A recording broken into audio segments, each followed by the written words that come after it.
பிரதமர் தமிழ்நாட்டிற்கு வர்றதை ஒன்றும் ஆட்சேபிக்க முடியாது. அரசு நிகழ்ச்சி என்கிற பெயரால் தேர்தல் பிரச்சாரத்திற்கு வருகிறார். அரசு நிகழ்ச்சியில் பொதுவாக ஒரு அரசியல் நாகரிகம் பின்பற்றப்பட வேண்டும். திராவிட முன்னேற்ற கழகத்தினுடைய நாடாளுமன்ற உறுப்பினர், தூத்துக்குடி தொகுதியின் மக்களால் தேர்ந்தெடுக்கப்பட்ட உறுப்பினர் கனிமொழி, அதேபோல தமிழ்நாடு அரசாங்கத்தினுடைய பொதுப்பணித்துறை அமைச்சர் ஏவா வேலு, அந்த இருவரும் அந்த நிகழ்ச்சியில் பங்கேற்கிறார்கள். பிரதமர் பங்கேற்கிற நிகழ்ச்சியில் பங்கேற்கிறார்கள். இந்த இரு பெயர்களையும் பெயர்களை குறிப்பிடுகிற பொழுது தவிர்க்கிறார். இது என்ன அரசியல் நாகரிகம் என்று எனக்கு தெரியவில்லை. அது அரசு நிகழ்ச்சி. கட்சி பொதுக்கூட்டத்தில் பேர் சொல்லணும்னு யாரும் எதிர்பார்க்கவும் இல்லை, எதிர்பார்க்கவும் கூடாது.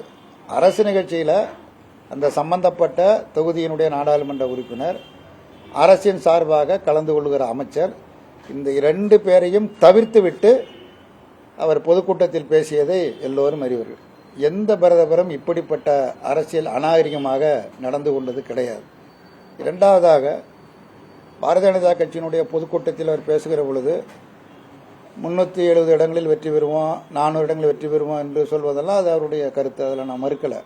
ஆனால் அதே நேரத்தில் ஒரு கட்சியை அழிப்பேன் அப்படின்னு சொல்றது எந்த வகையில் அது சரியாக இருக்க முடியும்?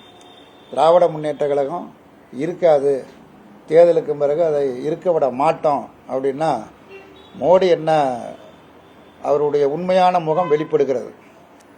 அவர் பின்பற்றுகிற முறை என்பது ஜெர்மனியில் இருந்த ஹிட்லர் பின்பற்றிய முறையை பின்பற்றுகிறார்.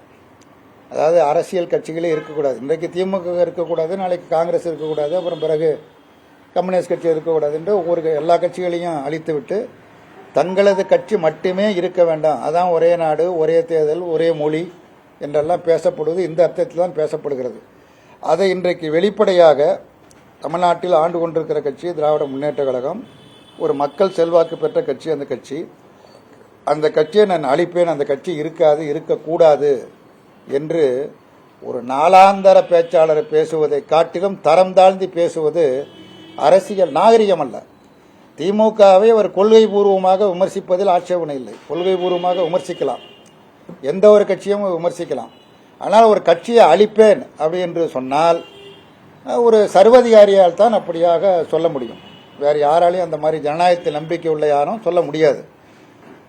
திராவிட முன்னேற்ற கழகத்திற்கும் கம்யூனிஸ்ட் கட்சிக்கும் கருத்து வேறுபாடுகள் ஏற்பட்டிருக்கிறது. ஒருபோதும் திராவிட முன்னேற்றத்தை அழிப்போம் என்று கம்யூனிஸ்ட் கட்சியோ அல்லது கம்யூனிஸ்ட் கட்சியை அழிப்போம் என்று திராவிட முன்னேற்ற கழகமோ இதுவரை சொன்னதில்லை. ஆனால் நேர்மாறாக அழிப்பேன் என்று சொல்வது என்பது அவருடைய சர்வாதிகாரத்தனத்தை வெளிப்படுத்துவதாக அமைகிறது. அது மட்டுமல்லாமல் இப்பொழுது கல்பாக்கம் முடிந்து அவங்க கட்சியினுடைய பொதுக்கூட்டத்தில் கலந்து கொண்டு அவர் பேசுகிற பொழுது அவர் வகிக்கிற பதவி மிக உயர்ந்த பதவி. பிரதமர் என்கிற பதவி மிக மிக உயர்ந்த பதவி. அந்த உயர்ந்த பதவிக்கு ஏற்ப அவருடைய பிரச்சாரங்கள், பேச்சுக்கள் எல்லாம் அமைய வேண்டும். ஒரு பிரதமரை பார்த்து பொய் சொல்லுகிற பிரதமர் என்று சொல்வதற்காக நான் உண்மையில் வெட்கப்படுகிறேன். ஒரு பிரதமர் இப்படி அப்பட்டமாக பொய் சொல்வதை மக்கள் கவனிக்க மாட்டார்களா? ஒரு பிரதமர் பொய் சொல்லலாமா? பொய் பேசுகிற அளவுக்கு தனது தரத்தை தாழ்த்தி கொள்ளலாமா என்பதுதான் இந்திய கம்யூனிஸ்ட் கட்சி சார்பாக நான் முன்வைக்கிற கேள்வியாகும். ஆகவே அவர் வகிக்கிற பொறுப்புக்கு ஏற்ப, தகுதிக்கு ஏற்ப பொதுக்கூட்ட உரைகள் இல்லை. தரம் தாழ்ந்த முறையில் பேசுகிறார், பொய் பேசுகிறார், அவதூறுகளை அள்ளிவிடுகிறார். எத்தனை முறை அவர் தமிழ்நாட்டிற்கு வந்தாலும் சரி, என்னுடைய வேண்டுகோள் அவர் திரும்ப திரும்ப வர வேண்டும் என்பதுதான். 4 நாளைக்கு ஒரு முறை இல்லை, 2 நாளைக்கு ஒரு முறை திரும்ப திரும்ப தமிழ்நாட்டிற்கு அவர் வர வேண்டும். அவர் வந்து இதே போன்ற உரைகளை திரும்ப திரும்ப உரையாற்ற வேண்டும். அதன் மூலமாக தான் தமிழ்நாட்டு மக்கள் மோடியினுடைய முகம் என்ன என்பதை அப்பட்டமாக தெரிந்து கொள்வதற்கு ஒரு நல்ல வாய்ப்பு ஏற்படும் என்பதை தெரிவித்துக் கொள்கிறேன். செய்திகளை உடனுக்குடனும் துல்லியமாகவும் தெரிந்து கொள்ள சப்ஸ்கிரைப் பண்ணுங்க.